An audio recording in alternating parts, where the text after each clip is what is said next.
கோழி பண்ணை வந்து பயங்கரமான ஒரு லாஸை வந்து சந்திச்சிட்டு இருக்கு. கோழி பண்ணை வந்து இன்னும் ஒரு இதே மாதிரி விட்டோம்னா ஒரு 6 மாதத்தில் வந்து ஒரு 20-30% கோழி பண்ணை வந்து மூடும் ஒரு சூழ்நிலை இருக்குது. அந்த கோழி பண்ணை வந்து மூடாமல் நடத்தணும், தொழில் நடத்தணும் அப்படிங்கிறத வந்து இன்றைக்கி வந்து அந்த ஆலோசனை கூட்டம் ஒன்று இன்றைக்கி பண்ணியிருக்கிறோம்.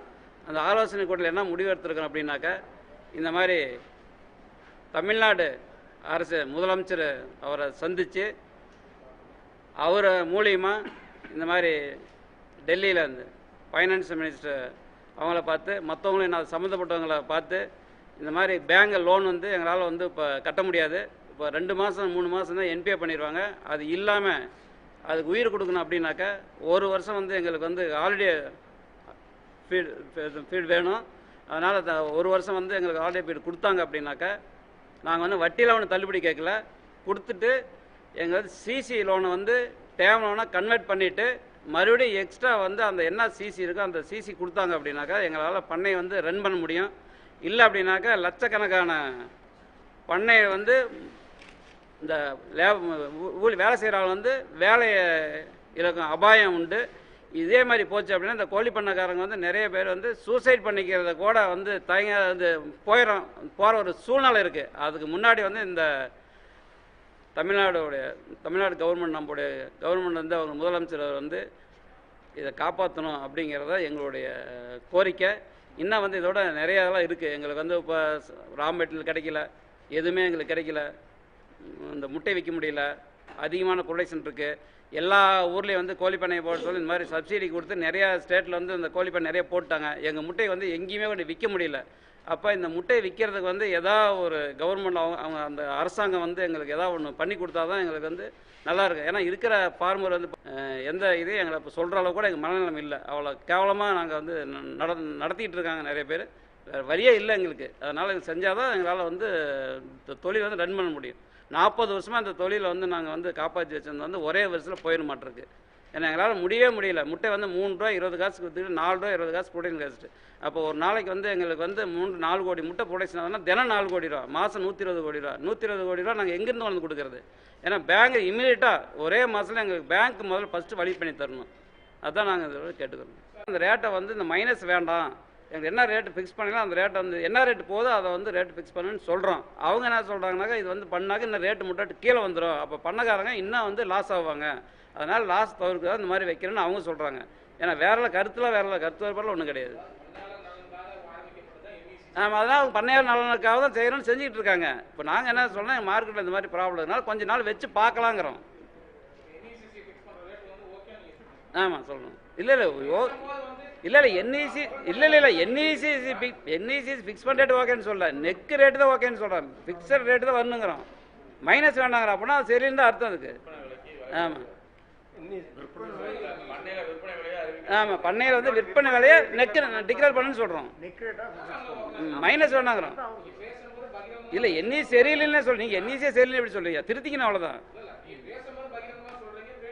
சரி இப்போ சொல்லட்டுமல்ல, திருத்திக்கணும்னு சொல்கிறோம். என்இசி வந்து அந்த ரேட்டை வந்து திருத்திக்கணும்னு சொல்கிறோம்.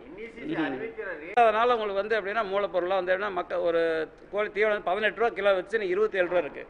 அப்போ 27 ரூபா விற்கும்போது வந்து நீங்கள் வந்து அமெரிக்கன் படப்பை கூட வந்து எப்படின்னா உங்களுக்கு இது இல்லை, மழை இல்லை. இப்போ நம்ம தமிழ்நாடு கவர்மெண்ட் என்ன பண்ணியிருக்கு, அமெரிக்கன் படைப்புழு தாக்குனால விவசாயிக்கு 120 கோடி எவ்வளோ வந்து அந்த லாஸ் கொடுத்துருக்காங்க. அப்போ அந்த லாஸ் வந்து எப்படின்னா எங்களை பாதிக்குது. அது அந்த ப்ரொடக்ஷன் கம்மின்னு சொல்லி இதுலேருந்தே தெரியுது, அவங்களுக்கே தெரியுது.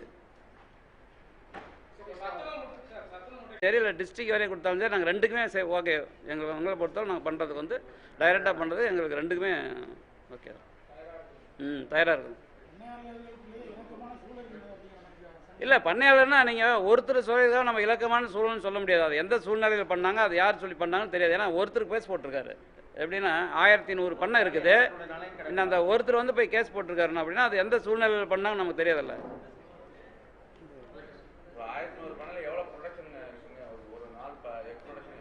இல்லை இல்லை அவரை 4 கோடி வரும்.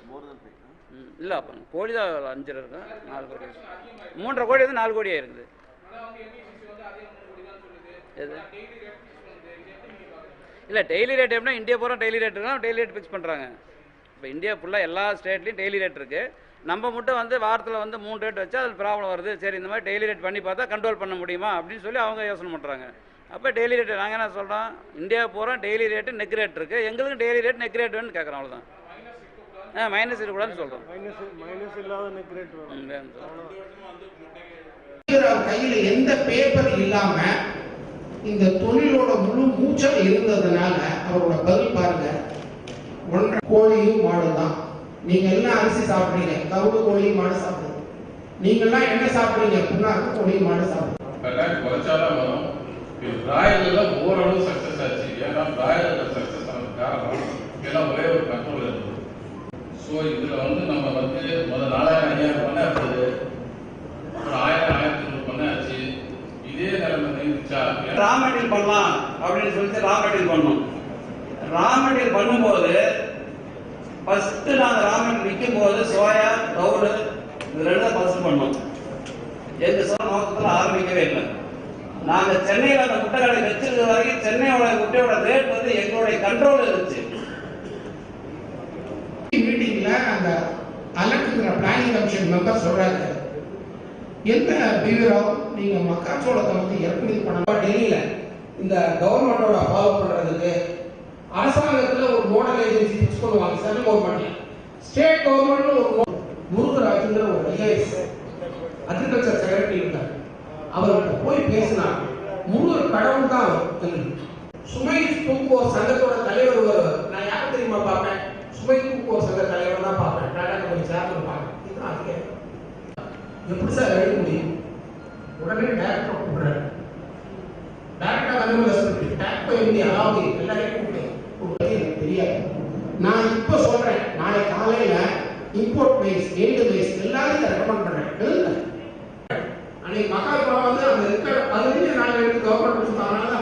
மக்காச்சோளம் வந்து அந்த ரெக்கார்டு தான் பிடிச்சா என்ன ஆகும் சொல்லுங்க. பிடிச்சா என்ன ஆகும்?